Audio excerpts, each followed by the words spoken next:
All right, on pumps here, what we're looking at are centrifugal pumps. They basically work by spinning the water.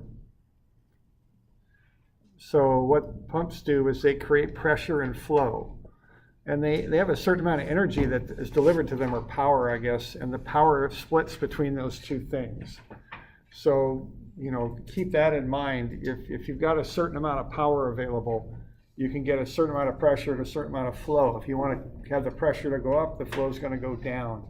If you want the flow to go up, the pressure is going to go down. So you only got so much power, coming out of the motor, and so it's going to go into those two things, and it gets split between those two things. Okay. So what we do here, we bring water generally into the middle of the volute there, as it's called, and then the impeller throws the water outwards. Okay, and when it does that, it gives the water velocity head. Okay, the volute is shaped in a spiral.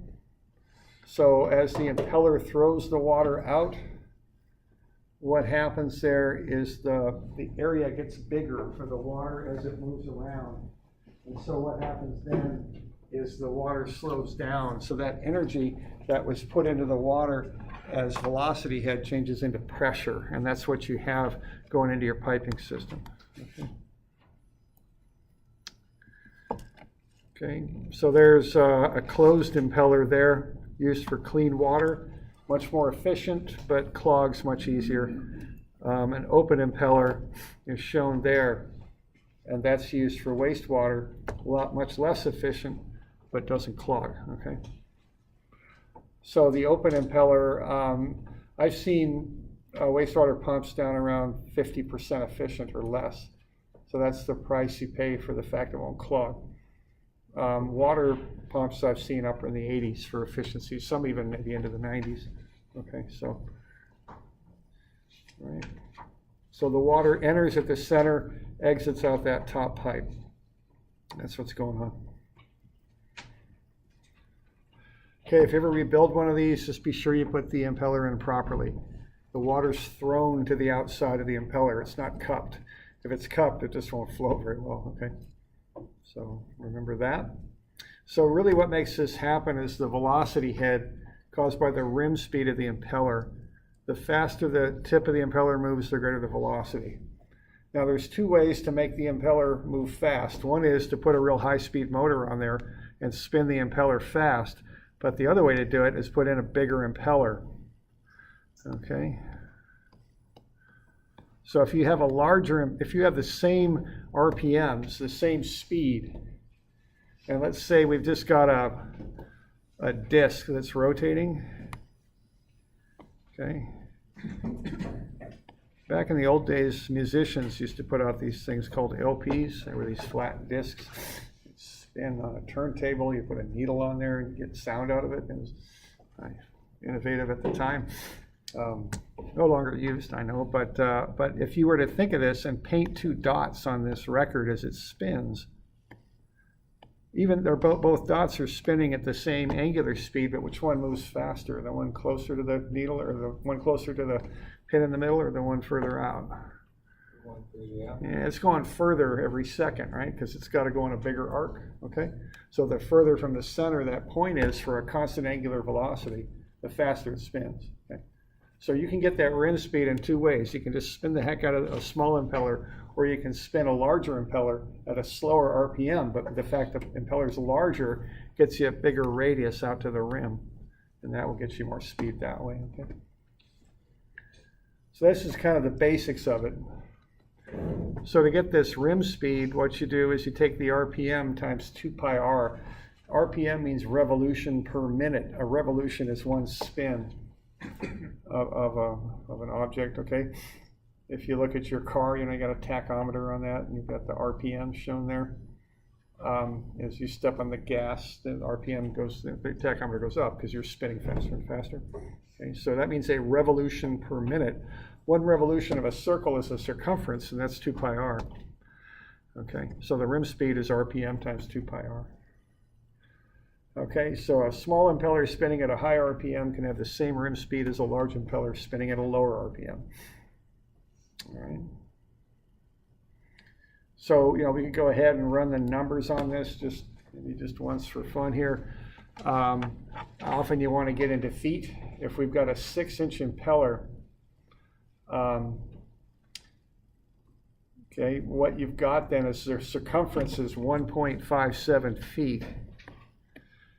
That's pi times 0.5 feet. You got a 12-inch impeller, twice as big. You got a 1 foot times pi to get the circumference. That's 3.14 feet. So that's the idea. As that thing spins 1 revolution, the bigger the impeller, the further it goes around. The further a point on the perimeter goes around, and the higher the rim speed is the idea. Okay. So we could run the numbers on that and find what the rim speed is for those two different situations, and they're the same, is how it works out. Okay.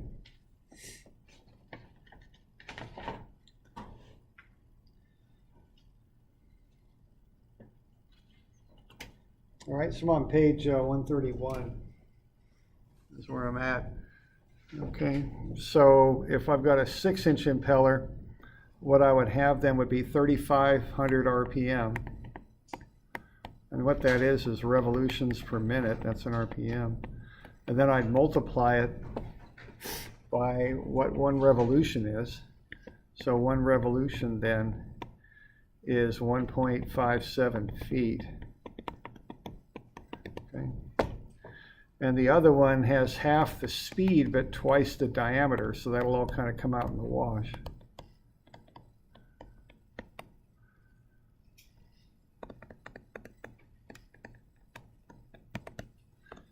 So both of these will have the same rim speed. That's the idea. All right, and I don't have a calculator with me. I don't know what that comes out to be. It says 5,200 or something. 1750. 5495. 50. I'm sorry. 5495. 5495. Okay. And that would be feet per minute. Okay, so that'd be the speed of a point on the perimeter, and these should come out to be the same. All right.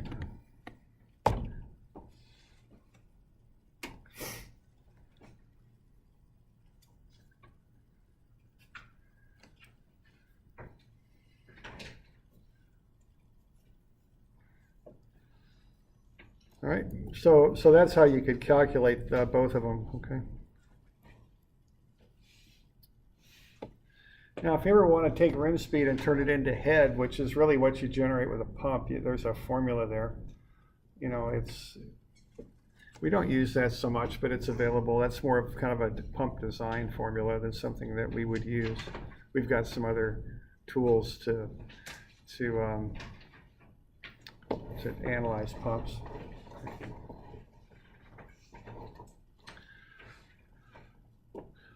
Okay, so when you deliver power out of the motor to the pump, you split it between pressure and flow. If you start changing RPM or changing impeller size, that can affect the characteristics of the pump. And these are called the Affinity Laws. You can use these for small changes. They don't work real well for really big changes, I don't think, but they work for small changes. And that's on page 132. And they're on the formula sheet too.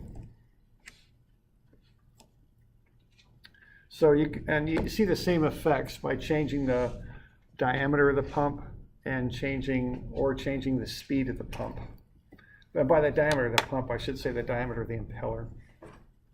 Now, there's two ways to change the diameter of impeller. One way is to trim it, to grind it down or to do something like that. But another way, perhaps more common, is for one pump, you can put different impellers in it. Okay, I've seen pump curves, which are given for a pump, which indicate how a pump operates, that show this pump with 2 or 3 or 4 different impellers on it. So you can put different impellers in the same pump and get different characteristics out of them. And if you start changing impellers, that would change the impeller diameters, what changes there. These formulas would tell you what changes would occur. All right. So let's say we've got a 16-inch impeller and we take it down to 15 inches. And let's say for the 16-inch impeller we have those characteristics. We could work out what we would expect to have happen to that pump. Okay. So Q is the flow, right? So the flow would just change on account of the ratio of the impellers. So Q2 here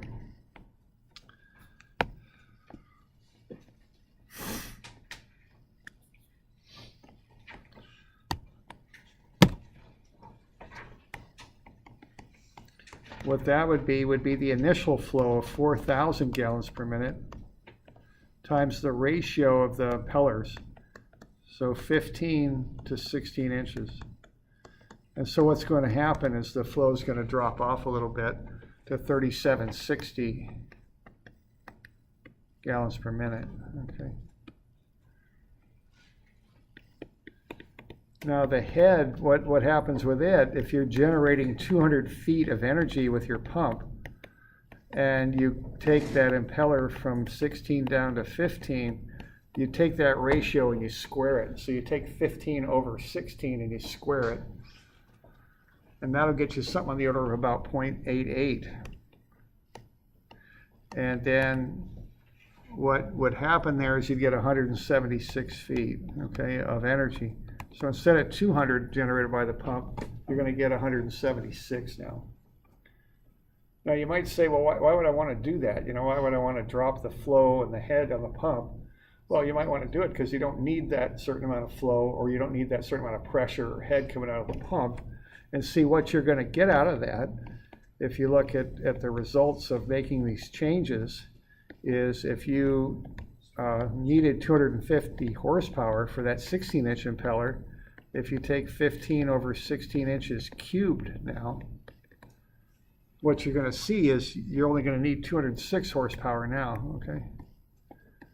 So if you drop the flow and that pressure or head that your pump generates, you also drop the power requirements of it, see? Requires less power to spin the same. Yeah, right. So you're gonna, you're not doing as much of a job anymore, but you may not need to, so you can use less power and save money. Okay. A big part of the cost of running like a water utility is the pumping. You're gonna take all this water, Albany is what, 13 million? I don't know what Albany's running at these days. It used to be in the mid-teens, I don't know, is it up around 20 now? I don't know. But 15, 20 million gallons per day, it's got to be pumped, moved, So that's a lot of money to do that. All right.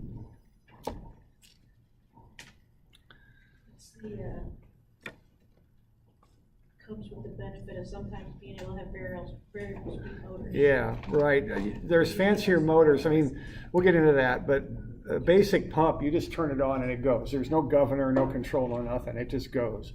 But you can get into variable speed motors where you can adjust to what you want, and that can have good effects on efficiency.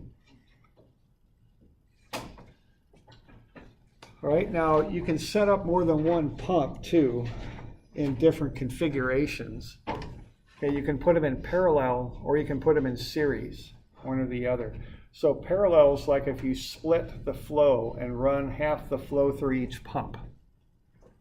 That's called, fancy word for that is a duplex pumping station. Series is a multi-stage pump, where you take the same flow, run it through pump number 1 and then pump number 2. All right. So there's a multi-stage pump, and that's probably hard to see, but down here I think there's 3 impellers, 3 volutes with 3 impellers. So that same flow is going through this series of impellers, is what's happening there. All right. So that's a multi-stage pump. So those are pumps in series. Now the other type of system you might have is pumps in parallel. Okay, so that's the 2 ways that these pumps can be configured. So in series, if you got 2, series or parallel, all right? So the basic theory on this is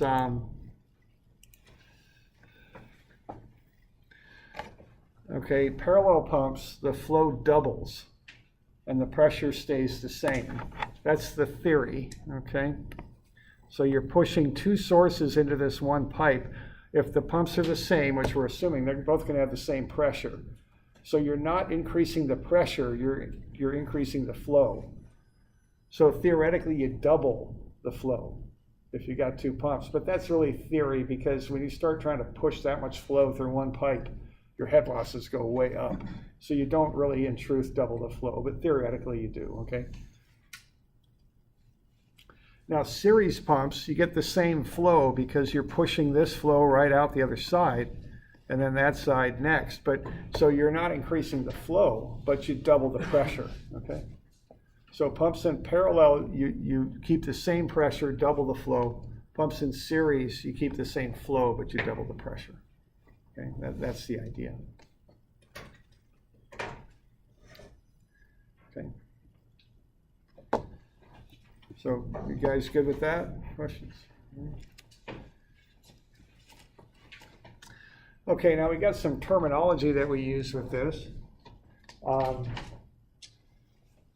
And there's lots of terminology, you know, so there's lots of ways to describe things. Basically what a pump does is it takes water from a low point downstream reservoir and pushes it somewhere else up, okay?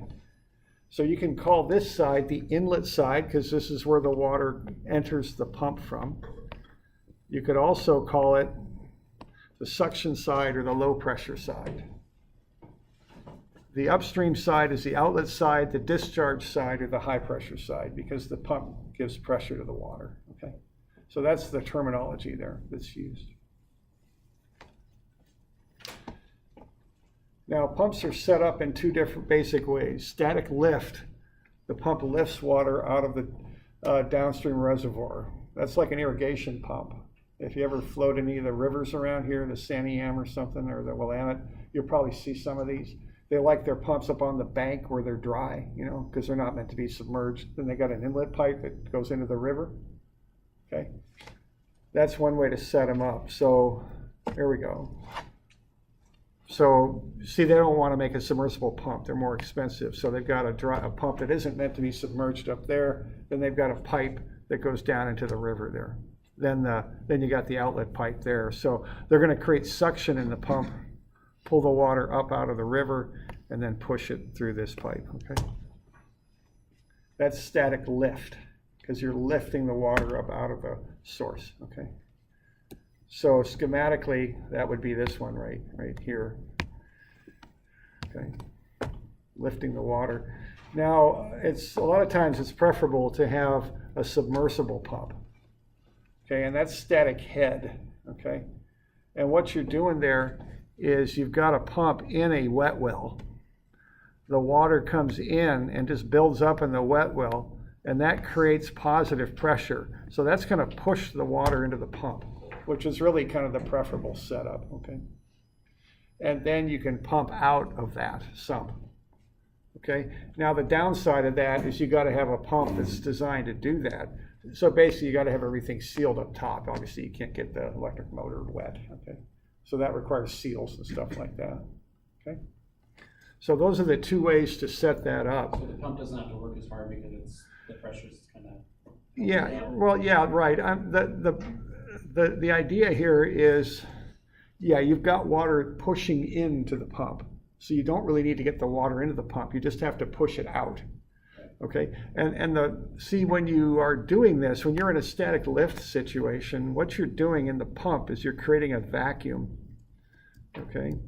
And so you're creating a situation where the impeller spins, it throws the air out of the pump. So what you're doing, you're trying to create a situation there where the pressure there is approximately zero. And that's the absolute pressure. So you're going into a vacuum. So what's happening on this side is you've got the atmospheric pressure, which is what? At sea level, about 14.7 psi. Anybody remember how many feet that is, roughly, of head?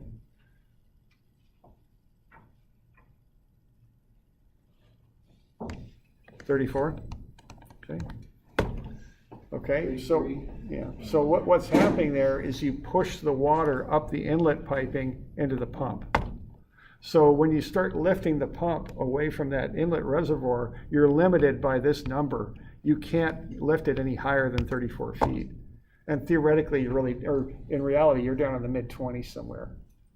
Okay, so you have to be careful on this, that not to have the pump too high above the river, because the pump just can't do it, because all it's doing is creating a vacuum and allowing atmospheric pressure to push the water up into it. The other thing that can happen here, if you got any sort of air leaks, you can really get into trouble in how the pump operates because you start sucking air into the pump. And if you've got too much head loss there, you can start to do something called cavitating. There's a lot of problems that can occur. Now, the one advantage of this is the pump doesn't have to be submersible, and you can see why they don't want a submersible pump here. I mean, that's the Santiam River. I mean, who knows what's coming down the Santiam River when it really starts to flow. So, your pump could get beat up pretty bad. So, you see they got the thing protected even though it's up and out of the water, right? So that's one reason why they don't want to have a submersible there. Okay. So all you can lift is 34 feet, okay? So when that impeller spins, it creates a vacuum in the middle of the volute there. Okay, that's an absence of pressure. And when that occurs, the atmospheric pressure will push the water up into the pump, okay? Well, on page 136 there. So you're limited theoretically by 34 feet. That's as high as you can set a pump above the reservoir, the inlet reservoir. Now you can go from there, you can go anywhere. You could go 1,000,000 miles up if you needed to, with a pump. If you had a powerful enough pump, you could push 100 feet, 200, 300, 400, whatever. But lifting, you're limited at 34. And so we just put like another pump at 34, so we lift it higher and then kind of just. Well, what you would do, you just put as long as you get the water up to the pump, you can just size that pump huge to push it as far up as you want, So, but the lift is only 34. I mean, you can only set 34 feet above a reservoir. And in practical terms, it's more like 20 to 25. Okay. Because 34 is the max, so you don't want to. Yeah, and you're going to have head loss. You're going to have, all the things that happen in a mechanical device. So you can't go 34. It's too far. So 20 to 25. So you want some wiggle room. Yeah, right. Yeah. And I don't know, has anyone ever heard a pump when it starts cavitating? Yeah, okay. Yeah, it's hard to ignore, isn't it? It's like it's pumping gravel, is what it sounds like. Now before it blows up. Yeah, pretty much. Yeah, it definitely gets your attention. So what is that? What's happening when it's cavitating? When it's cavitating, what's happening is you're dropping the energy in the pump so low that the water in the pump starts to vaporize. You're dropping it below the boiling point, basically. And the water just spontaneously just starts to vaporize. So instead of being a liquid, it sounds like it's pumping gravel. It's just it will literally destroy the metal. Yeah. It will start to, those high pressure little balls of vapor water vapor will start to ping. They ping at the metal, and they will start to just destroy that metal in a heartbeat. They can tear up an impeller and just create they could take chips out of it, big chunks of metal out. Same thing with the volute. So yeah, if you ever hear it, you'll know that sound. Yeah, it's kind of like popcorn, but it's more like a gravel. It's kind of a gravelly sound, but it's real frequent, like popcorn. Yeah, it's like that. It's bad news. Yeah.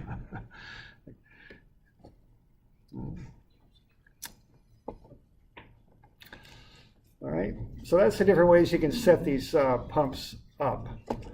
Now, what we'd like to do is to just do some basic numbers here to look at this. So we've got just a difference in elevation, because one of the primary things a pump does is just push water to different elevations. So the static lift on this one, on the suction side, would just be 501 minus 494. This is 7 feet, see? The discharge is 619 minus 501, which is 118. Okay. Now the total head, as you call it, that's the total energy you've got to give to the water to get it to do this. You can calculate it two different ways. You can take these two numbers and add them up and get 125, or you can just take 619 minus 494 and get 125. Okay. So the lift there's 7 feet from on the suction side. The discharge head, how far you're pushing out of the pump, is 118. The total's 125 on that, okay?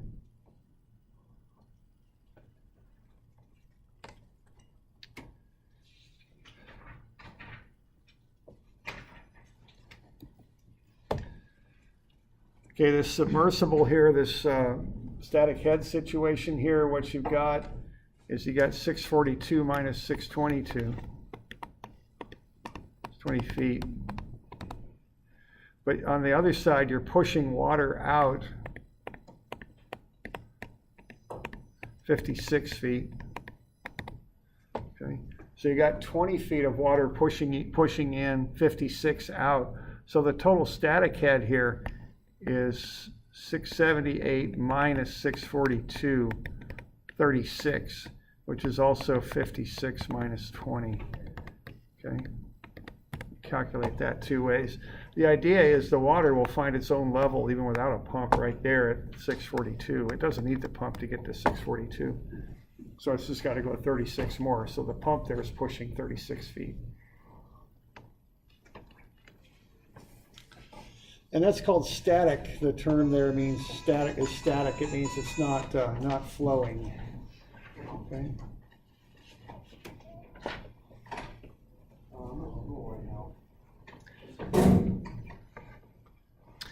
All right, so dynamic, what that is when the pump starts to flow.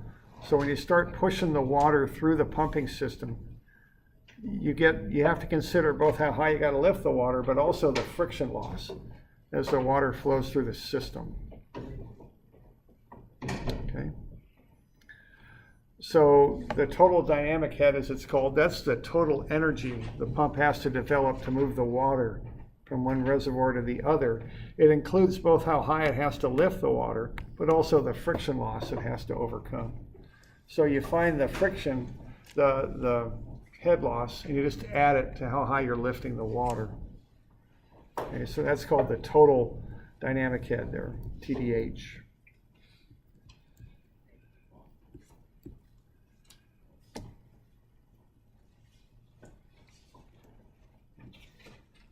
We'll probably cover that on Monday, I think.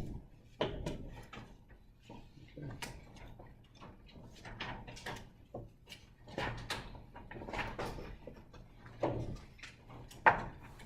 All right, so that's good.